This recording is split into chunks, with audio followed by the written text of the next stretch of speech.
pika kryesore që ishte për sa i përket propagandës. Dallojnë mjetet dhe nuk janë vetëm disa emisione matës që prodhojnë ose që kanë ndikim. Do me thonë, dallojnë mjetet.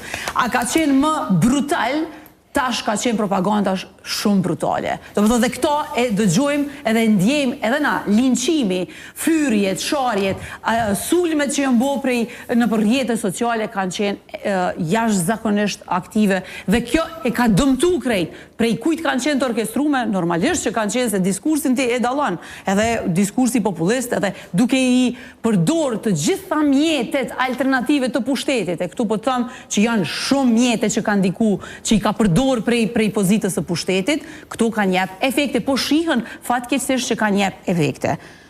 Me u kthy në kuvend, me u kthy të votimi i presidentës.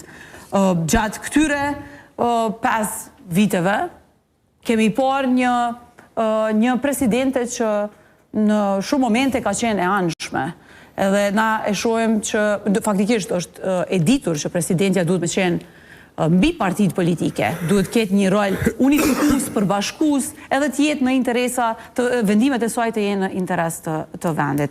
Shpesher kemi par vendimet që kanë jep efekte dhe anësi politike ndaj partisë që ka qenë në pushtet. Pra ndaj nuk e shohim si diçka që neve na obligon që as të rrim në sallë dhe as që të jepim mbështetje, por na do të, si deputet, do të kryjm obligimin ton duke votu ose duke marrë një qëndrim politik. Normalisht që si parti politike në këtë moment është e rëndësishme me thënë që jemi, për aq sa kemi përgjegjësi, do të jemi edhe përgjegjës në kuptimin e marrëveshjeve politike, në kuptimin e përgjegjësisë tonë që na i kanë dhënë qytetarët. Edhe qëndrimi jonë është që nuk kemi asnjë obligim që ta mbështesim Vjosa Osmanin, do me thënë të vetëdijshëm që ajo gjatë këtyre 5 viteve nuk i ka shërby interesit të përgjithshëm, por e ka qenë e anshme me qëndrimet e saj dhe vendimet e saj. Bën konkret diçka? Ma merr mendja që... Shumë shkurt. Ma merr mendja që asë kur kërkon që ju ta votoni presidentin ose presidentën, po... si parti institucionaliste s'pakua do të rrinin sallë. Pse duhet me qenë sjellja jonë sot e definume, do me thonë nuk... Duhet keni qëndrim si parti institucionaliste, ose dini protestonin në shesh atë. Jo, veç një sekundë, si parti opozitore ndoshta do të kemi një propozim tonin për president.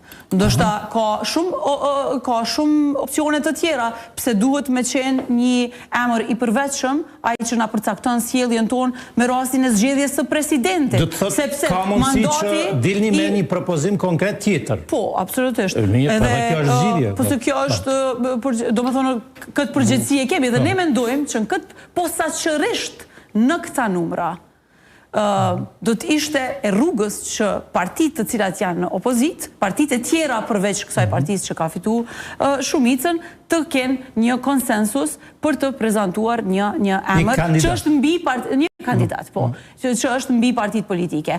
Mund të jetë nga jeta publike ose nga radhët e partive, por ne besojmë ose ne dëshirojmë që presidenti të ketë një funksion kushtetues, ashtu si që është i përshkruar që të paraqet unifikim edhe që të jetë mbi interesat e partive politike. A mund jetu kërgu? LTK ka votu, falë Ermal, LTK ka votu Hashim Thaçi. A ka pas qëndrim unifikus Hashim Thaçi? Veç Visori, pat fjallën... Mund po të tregoj për qëndrimin tash që do të ambojmë, për këtë president. Unë jam për mos me najtë, mos me votu ju presidenti. Po, veç mos harroni edhe diçka tjetër. Është i rëndësishme me falë që me na kërcënu dhe me na imponu për zgjedhjen tonë, ose propozimin tonë dhe sjelljen tonë me rastin, është e pa... Ti e the që ekziston mundësia që të propozoj të emër. Astrid, pra po më do të me u pajtu me ty zdi që o ka ndosë sonte. Ti diçka po pajtohesh, ai ti tes parti.